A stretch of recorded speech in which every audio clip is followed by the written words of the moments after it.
channel. It's Gemma here today with a Sims 4 video. This is the next room in my modern room build series, and it is a modern and very bright study, as you will see later on. I'm feeling in a bit of a funny mood, so I think that's reflected in this build. I decided to go for really mad colours, which I know is not going to be to everyone's taste. I personally quite like it, but I appreciate that most people probably wouldn't like colours this bright. It all started with this desk, which I really like the shape of, so I thought, I'll just go through the swatches and see what colours. So I could have gone for white, I could have gone for black, but I decided I really like this yellow. And also I didn't want to use a colour scheme that I've already used, so I've used purple, I've used red, I've used sort of a tealy bluey green colour, and something else, I think green, like bright green.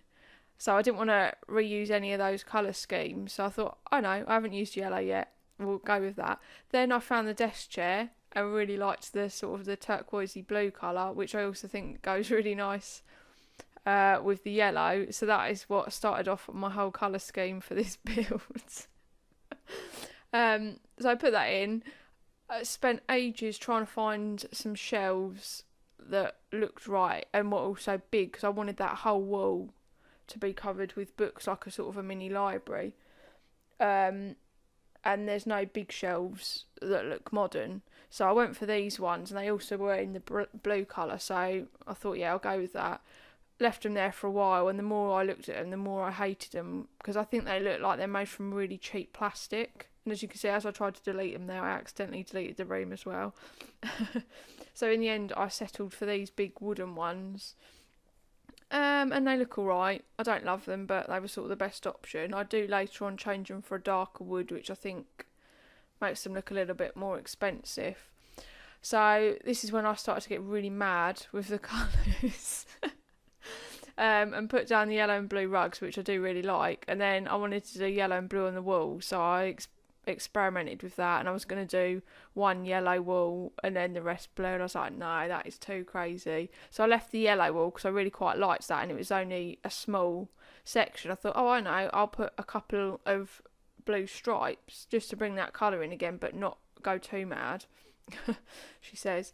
And then I did try and put some columns there just to sort of hide the join, but there weren't any that looked right really, so I left that.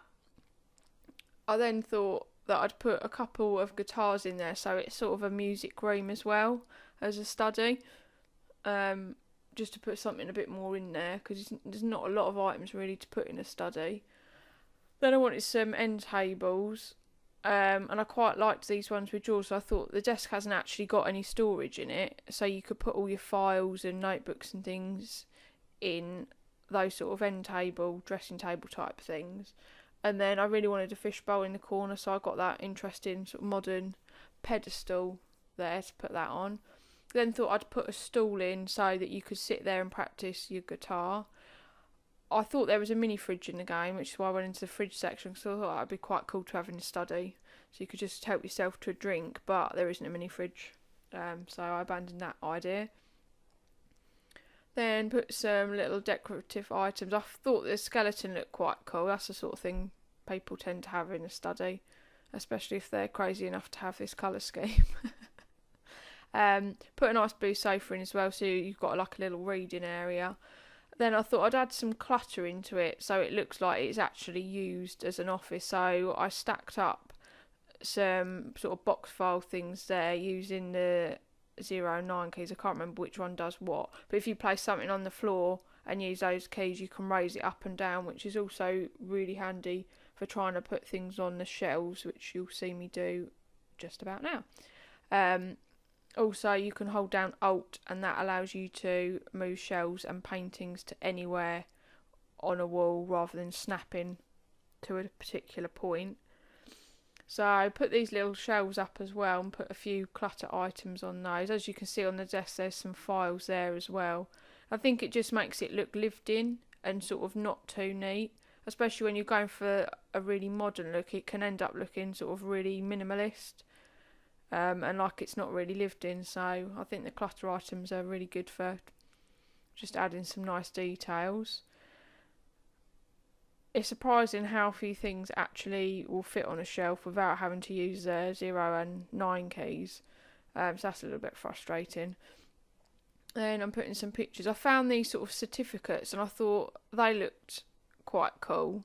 Again, that's the sort of thing you would put in a study rather than anywhere else. So I put 3 of those on the wall, which are all different things. And then I was trying to find some sort of artwork type things to put on the wall. So I went for this really bright one. I mean, why not? Then I put another picture on the wall there, and that's pretty much it. Just change the lighting. So I put a little desk lamp in, and then these little corner lamps, and then I put a couple of ceiling lights in just because it was not too bright with the standing lamps. Oh, and I put a light above a picture as well, just to light that area up. So yeah, I'm sure it's not to everyone's taste, but I hope you still have enjoyed watching this video. This room is available to download from the gallery if you search the hashtag Catius Crayon. Thank you very much for watching, and I'll see you next time. Bye!